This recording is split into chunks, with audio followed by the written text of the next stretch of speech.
All right. Our guest today runs a fantastic YouTube channel where he makes videos covering a range of tabletop games, news, and topics, as well as a writer who's produced work for, among others, Goodman Games, Kobold Press, and our friends at Media Lab Books.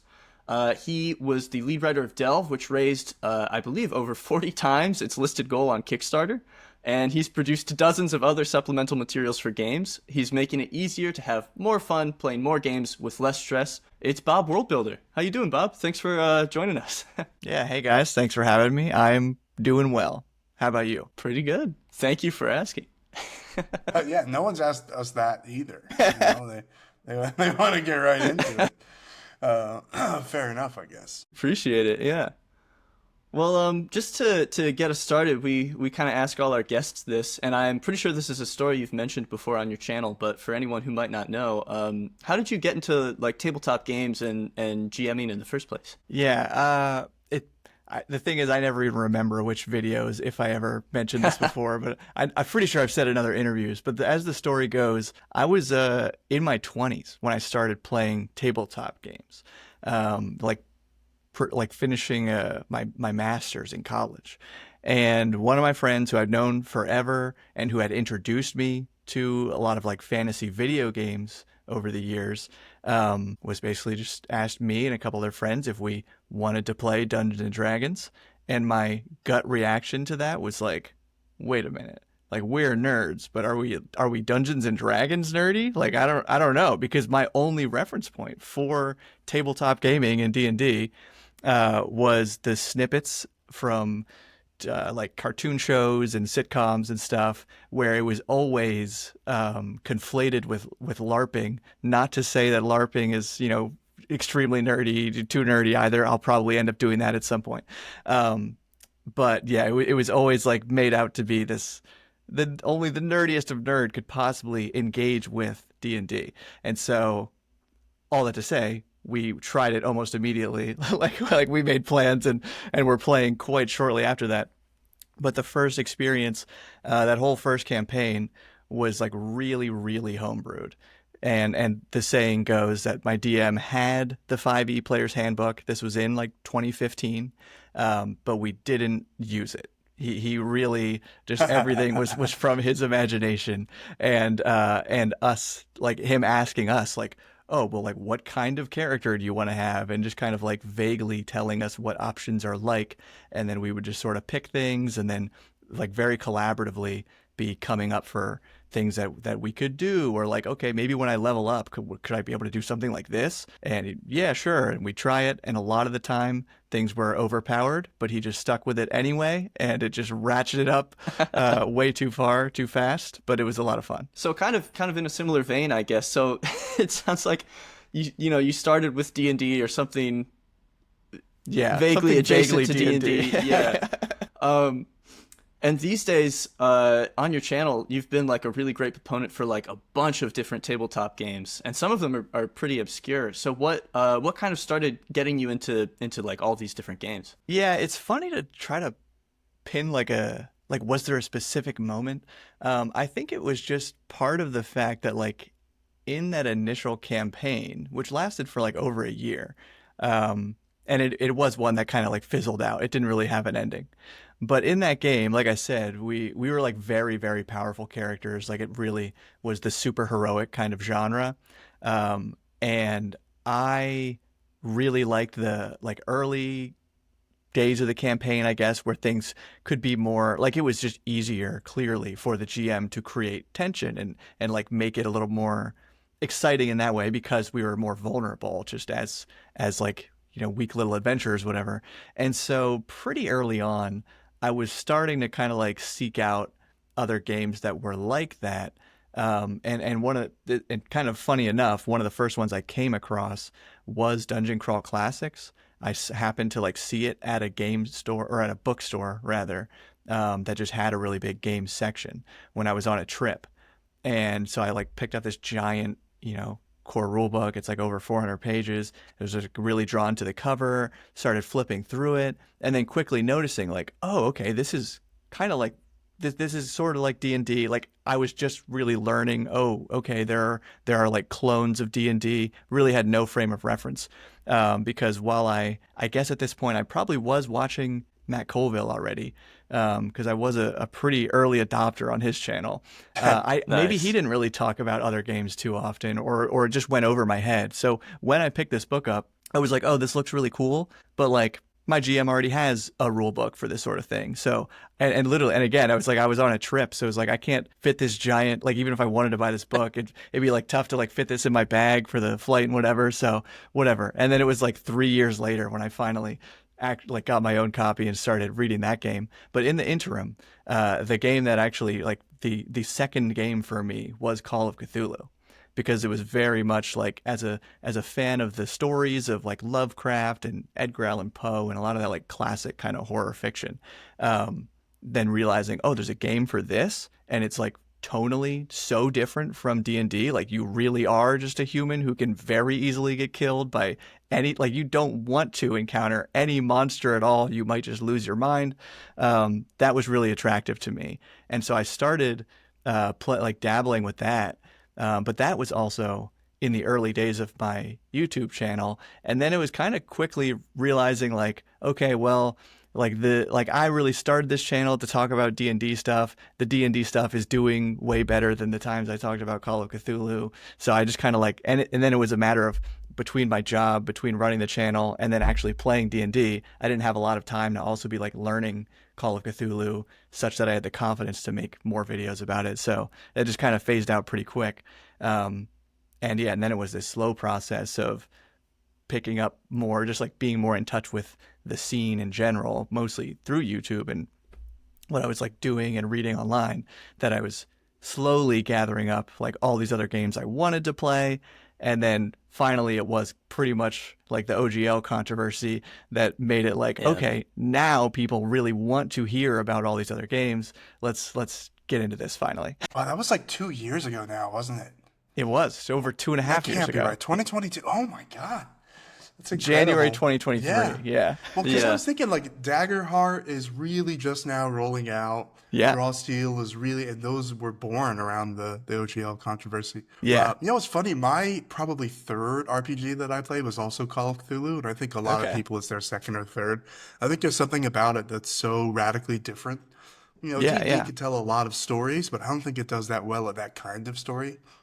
Yeah, I think that must be how people get into it. Yeah, I must have done that and like GURPS maybe. Some just like I've never weird... played GURPS. Yeah, I know that's one that's been around a long time, and a lot of people say, you know, I don't even know if I would say recommend it, but a lot of people talk about it. They're passionate about it. Yeah, you can kind of do anything. We did like Mad Max GURPS, and now if I wanted to play a Mad Max game, this was like 2013. Or 2012 maybe. If I wanted to play a Mad Max game, I could choose any number of like really amazing, totally made for that setting type things. But at the time, I just didn't know about them. Yeah. So we just used GURPS for anything that wasn't fantasy, basically. Yeah. I mean that like, I don't know what to call it. I guess like shift post OGL. Like obviously there are a bunch of games before it, but like I think you're right. Like the scene has changed a lot. There's a lot more discussion around it. Yeah, I think that was pretty much like what just opened up people to wanting, or like anybody who had been curious about other games was finally like, okay, now I'm going to do it. A couple months ago, you had a video where you're talking about like kind of the state of tabletop stuff on YouTube and the future of your channel and stuff you're interested in.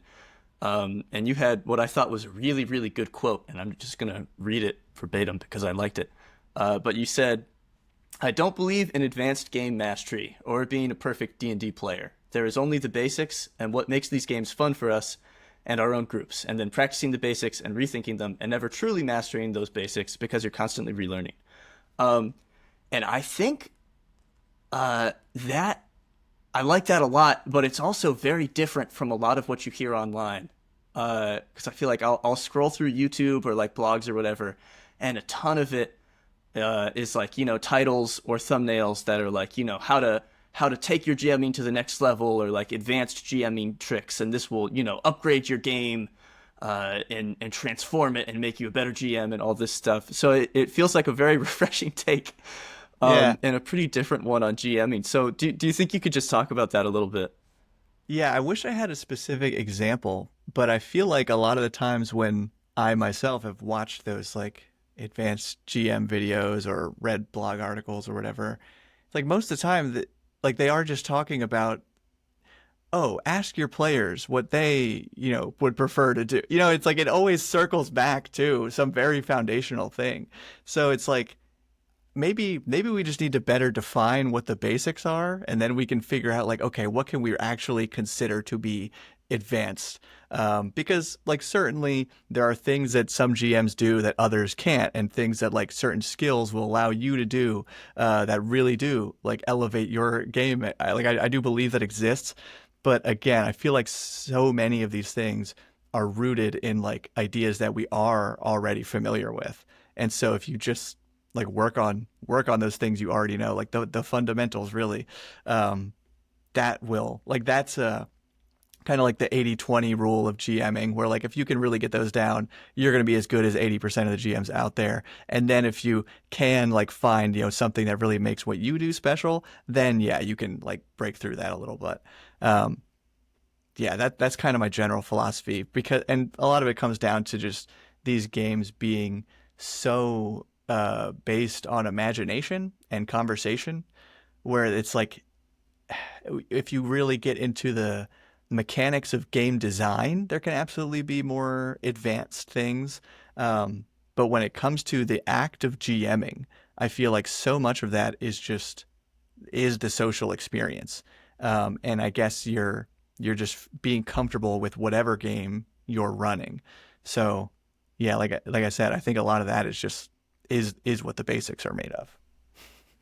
I Yeah. want to defend myself because Yeah, I I don't know. I don't remember if we were rolling or not when I said this, but I did say 10, 20 minutes ago that a lot of the people in the forum are intermediate or advanced game masters. So, but the thing, I actually agree with you. I think it's like the difference between the master and the beginner is just like how well they do the basics. I don't know that there Yeah, is and anything and a lot of it I other than think that. is Yeah. like I think how we usually define like intermediate and advanced in this case is just also how long you've been doing it. Yeah, it's just So Yeah. experience. yeah, Yeah. like if you've only been GMing for a couple sessions or even like a year, you're still learning a lot. Like, but once you've run like 100 games, you're definitely like getting into advanced territory here, because like you've experimented enough and made enough mistakes or whatever to know like what works and what doesn't, at least with a certain like pool of players. Or so but yeah, again, that's why I do think it's like you're always learning too, because just whether it's playing a different system or being a player under a different GM than usual or running for a different group of players than usual, like you can learn a lot very fast by just entering games with different people than who you usually play with. I think that's like Yeah. a really good way to like accelerate what you're learning from these games and how to run That's them. an interesting point. Yeah, you're kind of getting out of your comfort zone. You're learning to meet other expectations. You're maybe getting out of a rut too. Yeah, Yeah, I it's think pretty it can be fun. really easy to underestimate how much of the game is just made up of like that particular group of people interacting. So Yeah. once you like remove yourself and like go into a different group or whatever, yeah, like because famously everybody will run like the same game system really differently from each other, Yeah. and that's why like there was a really great video actually that Matt Colville put up a couple months ago probably, that I think was called um, the title was like arguing about D&D in the 1970s, and it was just Yes. all Yeah, yeah, yeah. about yeah Tristan loves that video. how Tristan yeah how forwarded there that was this whole period video of to me. time, pre-internet, where there were still like these zine articles being released that people could submit, like editorials basically to, like their opinion pieces, and then they'd be published and people would be responding to each other. So it was just like, analog internet, where everybody was arguing over how to play these games because no one knew what anyone else was doing. And then of course like certain ideas like became dominant kind of through those conversations. And it in a strange way, it's almost like the first like Matt Mercer effect or something, because then it's like everybody sees that as a shining example of something that works really well. Oh, let's all do that. But then of course it's not going to work for everybody.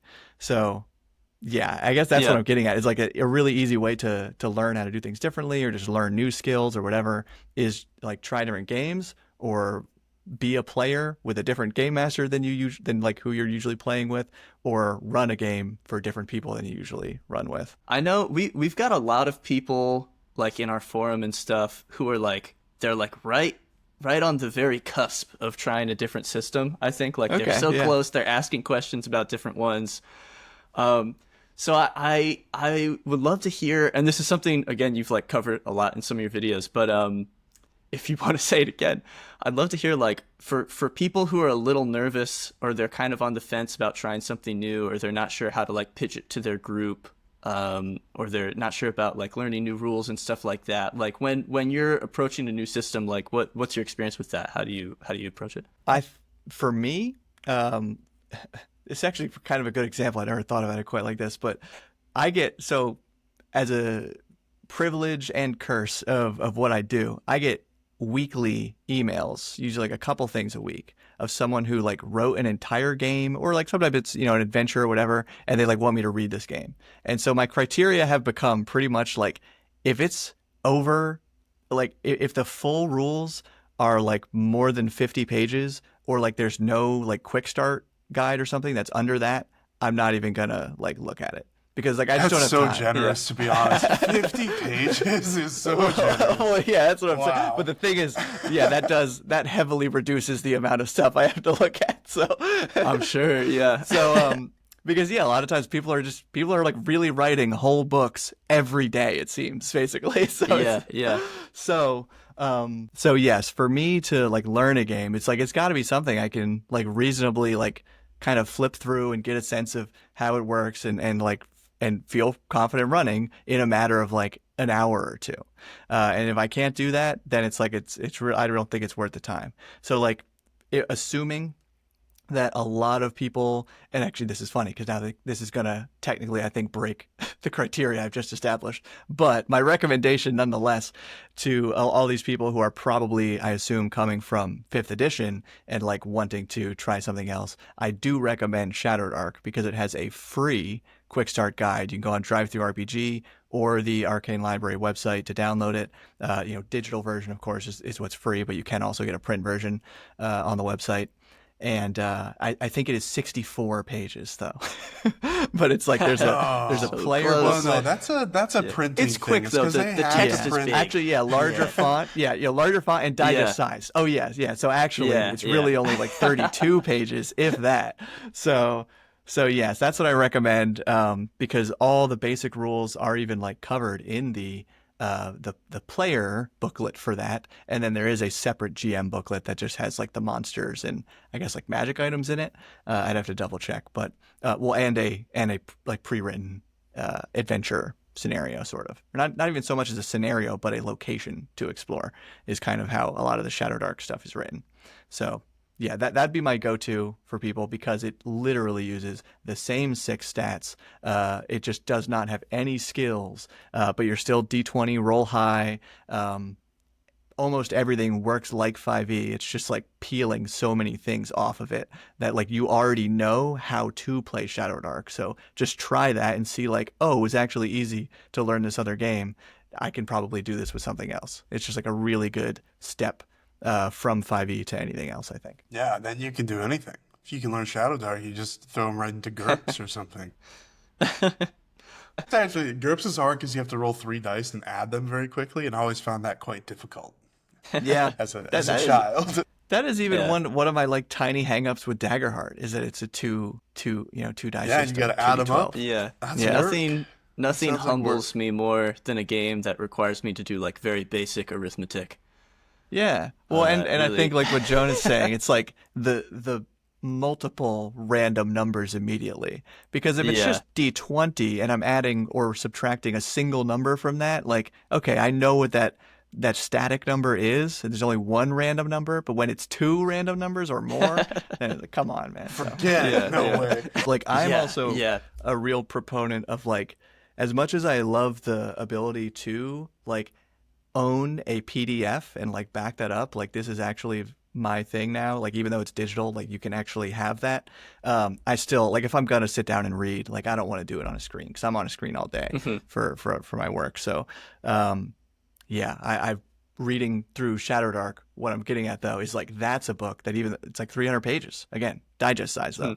I read that whole thing in PDF, just like flipping through it really quickly. Yeah, yeah. Because a lot of it's tables and things too. So Mhm. yeah, it moves very quick. I recommend just committing like I'm gonna read Shadow Dark tonight and getting into it because it's a good read, and you'll be like, wow, I can't believe they explain this so clearly in so few words. That's like the realization of reading Shadow Dark. Yeah.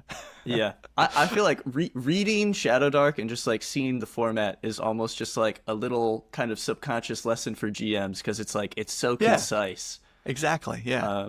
Yeah, but I guess since we're getting towards the end of our hour here, we talked about Shadow Dark, but are there any other like games or systems or even like adventures or modules or anything that you like or find inspiring or you think people might like if they gave it a shot? We'll link them in the show notes if you can think of any good Yes. recs. Yeah.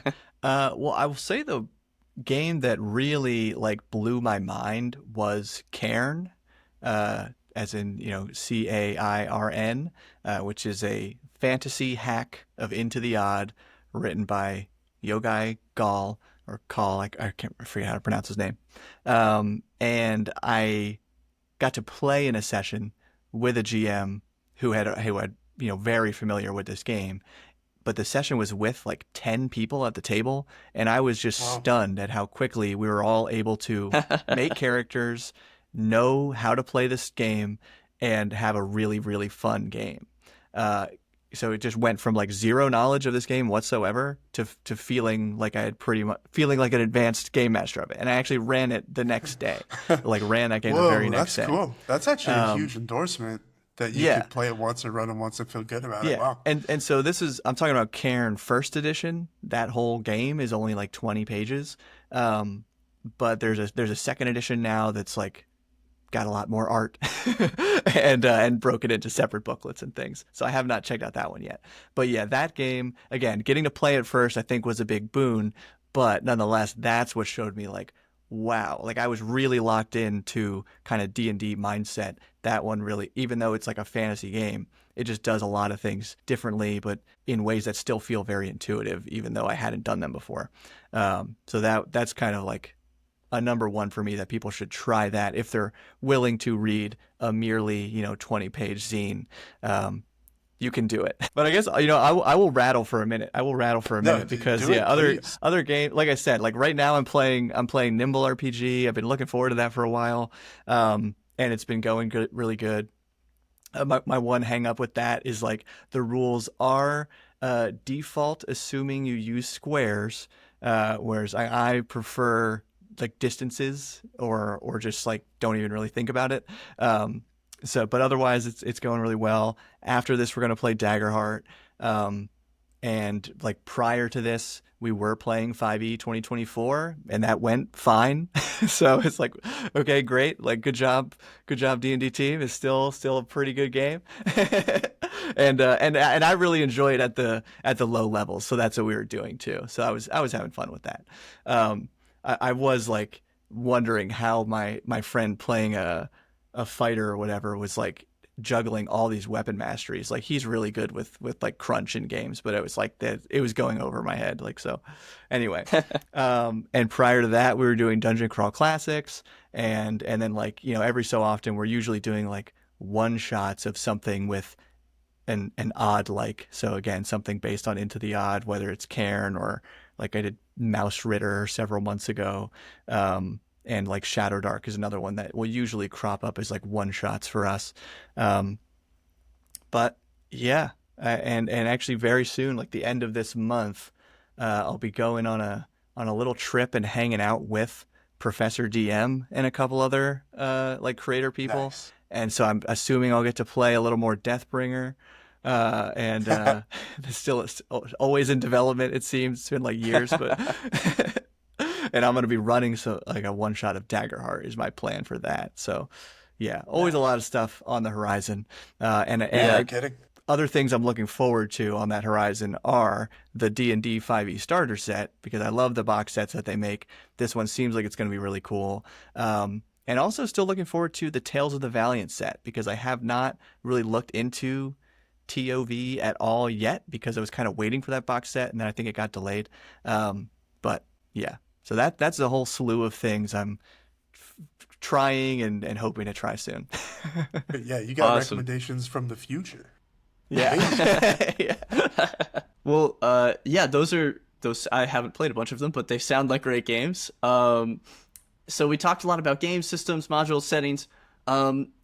Kind of on a related note, are there any like books or movies or TV shows that you kind of find inspiring for your games, or you recommend? Yeah. My number one recommendation, this is what immediately came to my mind when I saw this question first time, was just like reread Lord of the Rings. And I say reread because you probably already have, but like if you haven't read them, if you've only seen the Peter Jackson trilogy, actually read the books. Like it's just like I'm going through audiobooks of them right now, and it's been years since I had read them. And I'm just like, yes, like why don't I do this like every year? It's so good. And Yeah, yeah.